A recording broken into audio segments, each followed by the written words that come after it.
चार दोस्त रोहन, अर्जुन, प्रिया और निशा एक शाम को अपने कॉलेज के बाद किसी कैफे जाने के लिए निकले थे। लेकिन कैफे पहुंचने से पहले ही उनकी नज़र रास्ते पर बने एक पुराने सर्कस पर पड़ी। यार मैं क्या कहता हूँ, आज कैफे को छोड़ो, आज हम ये सर्कस देखने चलते हैं। वैसे भी मैंने अपनी लाइफ में कभी सर्कस नहीं देखा। आइडिया तो अच्छा है, चलो चलते हैं। वैसे ये सर्कस बहुत पुराना है। मैंने सुना है कि यहाँ पहले बहुत बड़े बड़े शो होते थे। हाँ, मैंने भी सुना है कि ये सर्कस कुछ 100 साल से भी ज़्यादा पुराना है। कुछ सालों पहले तक तो ये अच्छा चलता था, लेकिन जब से यहाँ एक जोकर की मौत हुई तब से कुछ समय तक तो ये अच्छा चला, लेकिन उसके कुछ टाइम बाद ये लगभग बंद ही हो गया। सोचो प्रिया, अगर तुम्हें अंदर उसी जोकर की आत्मा मिल जाए तो तुम क्या करोगी? सबसे पहले तो मैं तुम्हारा सर फोड़ दूंगी। तुम यहाँ आओ जरा। अरे क्यों बेचारी को परेशान कर रहा है? पता है ना बेचारी बच्ची को कितना डर लगता है। तुम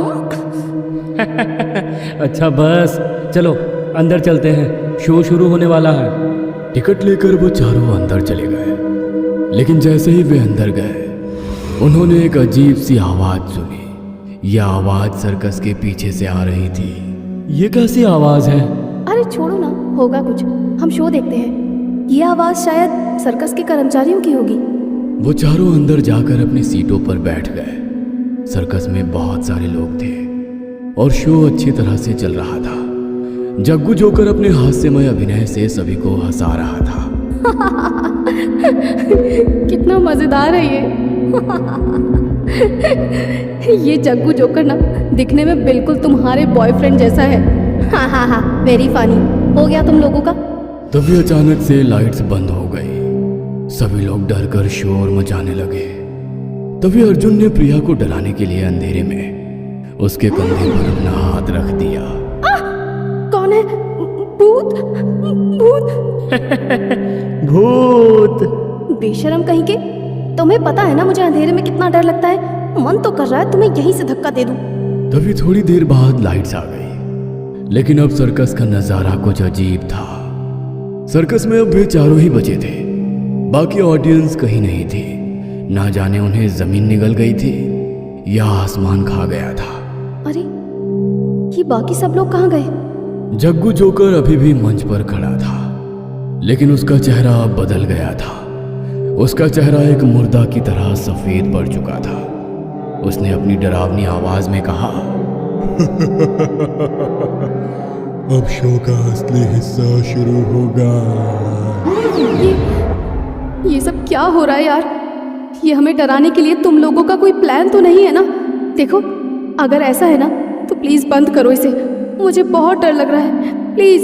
पागल हो गई हो क्या? यहाँ खुद हम समझ नहीं पा रहे हैं कि ये क्या हो रहा है। अभी यहाँ पर इतने सारे लोग बैठे थे, अचानक से सब लोग कैसे गायब हो सकते हैं? उन चारों का डर से बुरा हाल हो रहा था, क्योंकि अभी अभी उस सर्कस हॉल में जो हुआ था वो बिल्कुल भी सामान्य नहीं था। ऊपर से जग्गू जोकर के मुंह से निकली इस बात ने उनके डर को और बढ़ा दिया था। चलो चलते हैं यहाँ से, उठो सब लोग, चलो। नो नो नो नो, तुम लोग अब मेरे स्पेशल शो का हिस्सा हो। अब तुम्हें यहाँ से नहीं जाने दिया जाएगा। तभी अचानक से सर्कस हॉल में अंधेरा छा गया और वहां जग्गू जोकर की भयानक हंसी सुनाई दी। वो चारों बेहद बुरी तरह हड़बड़ा गए। तभी रोहन को अपने पास कुछ महसूस हुआ। उसने अपने आसपास देखा, लेकिन वो कुछ भी नहीं देख पाया।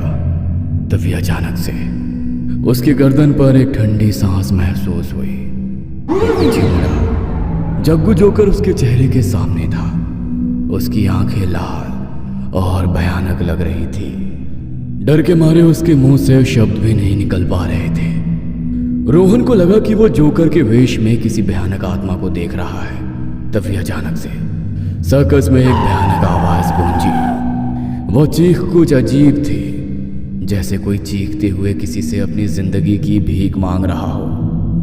थोड़ी देर बाद जब लाइट्स वापस आई तो रोहन और उसके दोस्तों ने देखा कि वे अब उस सर्कस हॉल में नहीं थे, बल्कि एक अजीब से कमरे में थे जिसकी दीवारें खून से रंगी हुई थी और वहां बड़ी ही अजीब से भयानक चित्र बने हुए थे। कमरे में एक बड़ा सा आईना था जिसमें उनकी परछाइयां अजीब से आकार में दिख रही थी और उनकी आंखें किसी शैतान की तरह लाल हो चुकी थी। तुम लोगों का मेरे सर्कस में स्वागत है। तुम यहाँ पर मेरे नए मेहमान हो।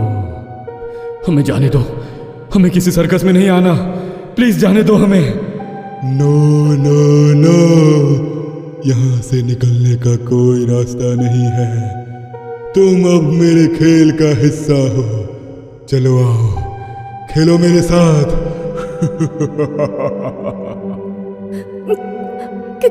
कैसा खेल? देखो, हमें तुम्हारे साथ कोई खेल नहीं खेलना। प्लीज प्लीज हमें जाने दो, प्लीज। खेल तो तुम्हें मेरे साथ खेलना ही पड़ेगा। यहाँ से बाहर निकलना है तो मेरी बात तो माननी पड़ेगी।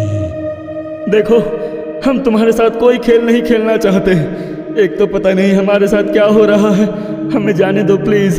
आखिर हमने तुम्हारा क्या बिगाड़ा है? आवाज नहीं, मुझे शोर बिल्कुल नहीं पसंद। अपनी जान बचानी है ना तुम्हें? बोलो, बोल क्यों नहीं रहे? लगता है तुम हमेशा के लिए मेरे साथ यहीं रहना चाहते हो। तुम बहुत सुंदर हो। क्या नाम है तुम्हारा? प्रिया। मैं तुमसे शादी कर लूंगा, फिर तुम मेरे सर्कस की रानी बन जाओगी। नहीं नहीं नहीं, प्लीज जाने दो हमें यहाँ से। तुम जो बोलोगे हम करेंगे, लेकिन प्लीज प्लीज बाहर निकालो हमें यहाँ से। अगर तुम कहती हो तो मान लेता हूँ। एक खेल खेलो। यहाँ से बाहर निकलना है तो तुम्हें उस दरवाजे से गुजरना होगा, और अगर तुम उस दरवाजे से जिंदा निकले तो अपनी दुनिया में पहुंच जाओगे। लेकिन अगर तुम मर गए तो तुम मेरे सर्कस का हिस्सा बन जाओगे, और मैं तुम्हें मेरी तरह जोकर बना दूंगा। तुम्हारी आत्माएं मेरी हो जाएंगी। अचानक किसी के साथ अगर ऐसा कुछ हो जाए तो उसकी मानसिक स्थिति क्या होगी, ये तो हमारी सोच से भी परे है। वो कहते हैं ना, मरता क्या ना करता। उन चारों के पास अब उसकी बात मानने के सिवा दूसरा कोई चारा नहीं था। इसलिए अंत में उन सभी को वो खेल खेलने के लिए मानना ही पड़ा। ठीक है, हम तैयार हैं। हम खेल खेलेंगे। इस दरवाजे से गुजरेंगे हम। गुड बॉय, समझदार लड़का। रोहन, अर्जुन और उनके दोस्तों ने दरवाजे की ओर बढ़ना शुरू किया। जैसे ही वे दरवाजे के पास पहुंचे, दरवाजा अचानक से खुल गया। तभी एक बहुत तेज रोशनी उन पर पड़ी। उनकी आंखों के आगे अंधेरा छा गया और वो रोशनी उन्हें खींचती हुई अंदर की ओर ले गई। उन चारों ने दरवाजा पार तो कर लिया, लेकिन उस दरवाजे से बाहर निकलकर वो अपनी दुनिया में पहुंचने की बजाय एक अजीब सी जगह में पहुंच गए। ऐसा लग रहा था मानो वो कोई कब्रिस्तान हो। लेकिन हैरत की बात तो ये थी कि वहां पर किसी की कब्रें नहीं थी, बल्कि फर्श पर मृत लोगों की लाशें पड़ी हुई थी जो अभी भी तड़प रही थी। ये क्या है? ये सब क्या हो रहा है? ये कहाँ आ गए हम? मेरा सर्कस है जहां तुम लोग भी इन सब की तरह अब अपनी जान गंवाओगे। तभी एक भयानक आवाज आई और वहां पर एक बड़ा सा हॉल खुल गया। उनके चारों तरफ बहुत तेज रोशनी थी, जैसे एक दुनिया से दूसरी दुनिया में जाने के लिए किसी ने वहां कोई पोर्टल बनाया हो। उस हॉल में से एक लंबा हाथ निकला और उसने रोहन को पकड़ लिया। अर्जुन, बचाओ मुझे! वह हाथ रोहन को अपनी ओर खींच रहा था। उसके दोस्त उसे बचाने के लिए अपनी तरफ खींचने लगे। तभी प्रिया को अपने दाहिने पैर में असहनीय दर्द महसूस हुआ, जैसे हजारों बिच्छुओं ने उसके पैर पर डंक मार दिया हो। दर्द के मारे वो चीखती हुई नीचे गिर गई। तभी वहां पर तड़पती हुई अधमरी लाश ने उसे जकड़ लिया और उसकी ओर बढ़ने लगी। वह दृश्य बेहद खौफनाक था। डर के मारे प्रिया जोर जोर से चिल्लाने लगी, बचाओ! अर्जुन, निशा, प्लीज प्लीज हेल्प मी। प्रिया की चीख भरी आवाज सुनकर जैसे ही उन दोनों का ध्यान प्रिया की तरफ गया, वैसे ही वो हाथ रोहन को खींचता हुआ अपने साथ लेकर उस हॉल से कहीं गायब हो गया और वो हॉल भी वहां से उसी समय अदृश्य हो गया। रोहन! वो अधमरी लाश धीरे धीरे प्रिया से लिपटती जा रही थी। प्रिया खुद को उससे छुड़ाने की लाख कोशिश कर रही थी, लेकिन उसका कोई फायदा नहीं था, क्योंकि वो अधमरी तड़पती हुई लाश भी उससे बहुत शक्तिशाली थी। Help me. प्रिया की चीख जब उन दोनों के कानों में पड़ी तो फिर से उनका ध्यान प्रिया की तरफ पड़ा। रोहन तो वहां से जा चुका था, इसलिए प्रिया को बचाने वो दोनों उसकी तरफ दौड़े। अर्जुन, निशा, प्लीज मुझे बचाओ प्लीज। कहाँ हो तुम लोग? अर्जुन और निशा दोनों अपनी पूरी ताकत से उस अधमरी लाश को प्रिया से दूर करने की पूरी कोशिश कर रहे थे, लेकिन लाश ने प्रिया को नहीं छोड़ा। तभी निशा के पैर को भी वहां पर पड़ी एक लाश ने जकड़ लिया। निशा को भी अपने पैर में वैसा ही दर्द महसूस होने लगा और वो भी दर्द के मारे जोर जोर से चिल्लाने लगी। उसने नीचे की तरफ देखा तो उसके होश उड़ गए। वहां पड़ी एक और लाश उसके पैर को जकड़ती हुई ऊपर की तरफ आ रही थी। अर्जुन, अर्जुन बचाओ मुझे, ये मार डालेगा मुझे। अर्जुन! ये सब क्या हो रहा है? ये कहाँ फंस गए हम? अर्जुन को कुछ भी समझ में नहीं आ रहा था कि आखिर वो कैसे उन दोनों की मदद करे। उसे अब लग रहा था कि कुछ देर बाद उसे भी वहां पड़ी वो अधमरी लाशें अपने चंगुल में ले लेगी। तभी अर्जुन की नजर वहां पड़े एक लोहे के डंडे पर पड़ी। उसने वहां पड़ा वो लोहे का डंडा उठाया और उन लाशों पर वार करना शुरू किया। तभी डंडे का वार पड़ते ही उनके सर से खून का फवारा फूट पड़ा और वो अधमरी लाशें बेहद भयानक आवाज में दर्द से चिल्लाने लगी। मैं तुम्हें नहीं छोड़ूंगा, मैं तुम्हें मार दूंगा। बहुत मुश्किल से अर्जुन ने लाशों को प्रिया और निशा से दूर किया। तीनों ने एक दूसरे का हाथ पकड़ा और वहां से भागने लगे, लेकिन जग्गू जोकर की हंसी अभी भी उसका पीछा कर रही थी। ये तो बस एक पड़ाव था, तुम कुछ भी कर लो, अब यहां से कभी नहीं निकल पाओगे। मेरा ये सर्कस अब तुम्हारी कब्र होगा। तीनों दोस्त भागते रहे, लेकिन उन्हें नहीं पता था कि अब आगे क्या खतरा उनका इंतजार कर रहा है। आगे भागते भागते वो एक खंडहर में पहुंच गए, जहां सूखे पेड़ और झाड़ियों के अलावा कुछ भी नहीं था। हर तरफ बस अंधेरा था, जो उनके डर को और बढ़ा रहा था। वो वहां से निकलने का रास्ता ढूंढ रहे थे, लेकिन हर रास्ता उन्हें और अधिक भयानक जगहों पर ले जा रहा था। तभी चलते चलते निशा का पैर पेड़ की एक झाड़ी में फंस गया। निशा झाड़ी से अपना पैर निकालने की कोशिश कर रही थी। तभी वो झाड़ी निशा को खींचती हुई ले जाने लगी। अर्जुन, प्रिया, मुझे बचाओ, ये मुझे ले जाएगी। अर्जुन और प्रिया उसके चीखने की आवाज सुनकर उसकी ओर मुड़े और उसे बचाने के लिए उसकी तरफ दौड़े और उस झाड़ी को पकड़ने की कोशिश करने लगे, लेकिन उस झाड़ी ने बहुत तेजी से निशा को घसीटते हुए वहां से ले जाकर पेड़ पर लटका दिया। निशा, निशा तुम बिल्कुल भी डरना मत, हम तुम्हें बचा लेंगे। प्लीज कुछ करो अर्जुन। रोहन को तो हम पहले ही खो चुके हैं, लेकिन अब निशा नहीं। प्लीज। तुम चिंता मत करो प्रिया, कुछ नहीं होने दूंगा मैं निशा को। अर्जुन ने एक पत्थर उठाया और उस झाड़ी पर वार करना शुरू किया, लेकिन तभी उस झाड़ी ने निशा के शरीर पर अपनी पकड़ को और भी मजबूत कर लिया और पेड़ की सभी झाड़ियां निशा के शरीर पर लिपटने लगी और एक झाड़ी ने उसके गले को कसकर जकड़ लिया। निशा का शरीर झाड़ियों में लिपटा हुआ तड़प रहा था। कुछ ही देर में उसके शरीर में हो रही वो थोड़ी सी हलचल भी एकदम शांत हो गई। तभी उनके कानों में वो भयानक आवाज पड़ी। क्या हुआ? नहीं बचा पाए अपनी प्यारी दोस्त को?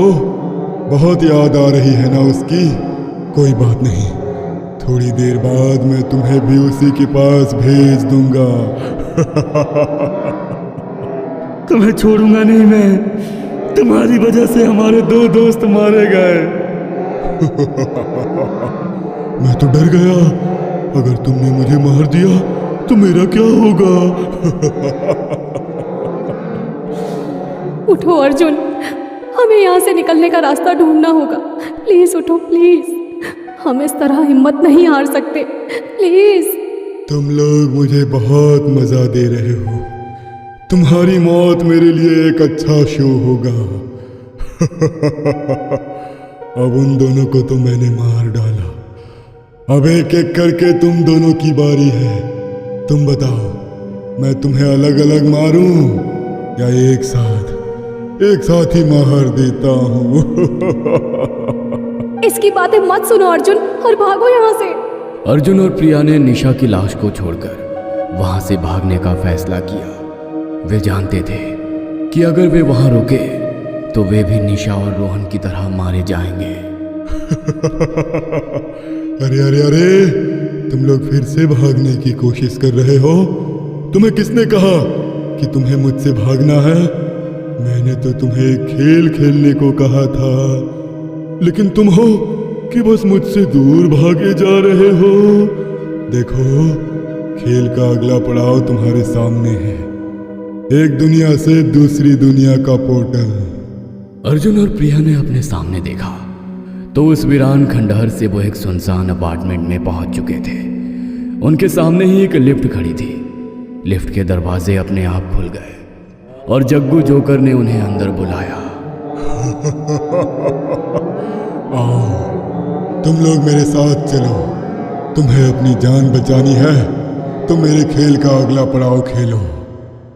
लिफ्ट में एक स्क्रीन पर एक संदेश दिखाई दिया, जिंदा बचना है तो खेल खेलो, अगला पड़ाव कमरा नंबर 13। ये सब क्या है? जरूर ये इसकी कोई साजिश है। ये हमें भी नहीं छोड़ेगा, मार डालेगा ये हमें। हमारे पास कोई और चारा नहीं है, हमें इस खेल का अगला पड़ाव खेलना ही होगा। कुछ देर बाद लिफ्ट रुक गई और दरवाजे खुल गए। अर्जुन और प्रिया कमरा नंबर 13 में पहुंच चुके थे। कमरा नंबर 13 में पहुंचने के बाद अर्जुन और प्रिया ने देखा कि कमरे का दरवाजा अपने आप बंद हो गया। वो अब वहां फंस चुके थे। कमरा बहुत पुराना और धूल भरा था, जिसमें कई पुराने सामान पड़े हुए थे। यहाँ क्या हो रहा है? कुछ भी समझ में नहीं आ रहा। एक सर्कस देखने आए थे हम तो, और ये सब क्या हो गया? लेकिन एक बात तो है, वो हमें इस कमरे में लाया है, इसके पीछे कुछ ना कुछ राज तो जरूर है। मुझे नहीं पता क्या राज और कौन सा राज, मुझे बस अपने घर जाना है। तभी प्रिया की नजर टेबल पर रखी एक नोटबुक पर पड़ी। उसने उसे उठाया और उसके पेज पलटने लगी। उस नोटबुक में उस खून से रंगी हुई दीवार पर बने हुए चित्रों के जैसे ही कई अजीब से चित्र और नोट्स थे, लेकिन एक पेज पर एक खास नोट लिखा था, जो था जग्गू जोकर की मौत का राज। प्रिया ने नोटबुक में लिखे हुए नोट को पढ़ा, जिसमें लिखा था, सर्कस वालों का काम ठप पड़ गया था। वो अपने सर्कस को पॉपुलैरिटी देने के लिए कुछ भी करने को तैयार थे। जग्गू जोकर आम लोगों में बहुत मशहूर था, लेकिन शहर में बाकी सर्कस खुलने के कारण जब उनका काम ठप पड़ गया तो उन्होंने पब्लिसिटी के लिए जग्गू जोकर को मरवा दिया। लेकिन उन्हें डर था कि अगर जग्गू जोकर की मौत का राज खुल गया तो उनका सर्कस पूरी तरह से बर्बाद हो जाएगा। इसीलिए उन्होंने जग्गू जोकर की मौत को एक रूप देने का फैसला किया। उन्होंने सर्वेंट अपार्टमेंट के रूम नंबर 13 में जग्गू जोकर को फांस दिया, जो जग्गू जोकर का कमरा था। उन्होंने ये सुनिश्चित किया कि सबको लगे कि जग्गू जोकर ने सुसाइड किया है। जब लोगों को इस बारे में पता चला तो जग्गू जोकर के लिए सिंपैथी दिखाने लोग उसकी याद में उस सर्कस को देखने जाने लगे, जहां बाकी के जोकर जग्गू जोकर बनकर सर्कस करने लगे थे। प्रिया ने नोट को पढ़कर अर्जुन को दिखाया और कहा, अर्जुन, ये तो बहुत भयानक है। जग्गू जोकर की मौत का राज ये था, वो वास्तव में मरा नहीं था बल्कि उसे मरवा दिया गया था। तभी जग्गू जोकर की आवाज ने उन्हें कहा, तुम लोग मेरी कहानी जान गए, लेकिन ये तो बस शुरुआत है। मेरा खेल अभी भी जारी है। तुम्हें मेरे साथ खेलना होगा। तुम दोनों मेरी मौत का राज तो जान गए, लेकिन अगर तुम जैसे लोग मेरे जीते जी मेरा सर्कस देखने आते तो मुझे मरना नहीं पड़ता। ये सब तुम जैसे हम लोगों की वजह से हुआ है। अर्जुन और प्रिया ने देखा कि जग्गू जोकर की आंखें अब पूरी तरह गुस्से से लाल हो गई थी। मेरा सर्कस जिसे भी नजर आता है वो उसे देखने के लिए मेरे सर्कस के अंदर आता है, तो फिर कभी वहां से बाहर नहीं निकलता। तुम जैसे लोगों की वजह से मुझे मारा गया, अब तुम भी मारे जाओगे। जग्गू जोकर के हाथ में एक बड़ा चाकू था। वो चाकू लेकर उन दोनों की ओर बढ़ रहा था। प्रिया, हमें यहाँ से निकलना होगा, भागो यहाँ से। अर्जुन ने प्रिया का हाथ पकड़ा और अपनी जान बचाने के लिए वो वहां से भागने लगे, लेकिन कमरे का वो दरवाजा नहीं खुला। जग्गू जोकर ने अर्जुन और प्रिया पर हमला कर दिया और उन दोनों को हमेशा के लिए मौत की गहरी नींद में सुला दिया। तुम दोनों भी अब मेरे सर्कस का हिस्सा बन गए हो। तुम्हारी आत्मा अब मेरी हो गई। सर्कस के अंधेरे में अर्जुन और प्रिया की चीखें गुम हो गई। जग्गू जोकर का सर्कस फिर से खाली हो गया, लेकिन उसकी आत्मा अभी भी वहां रहती है और वो अभी भी अपने नए शिकार की तलाश में है। चलो ना यार, मैंने कभी कोई सर्कस नहीं देखा, आज देखते हैं।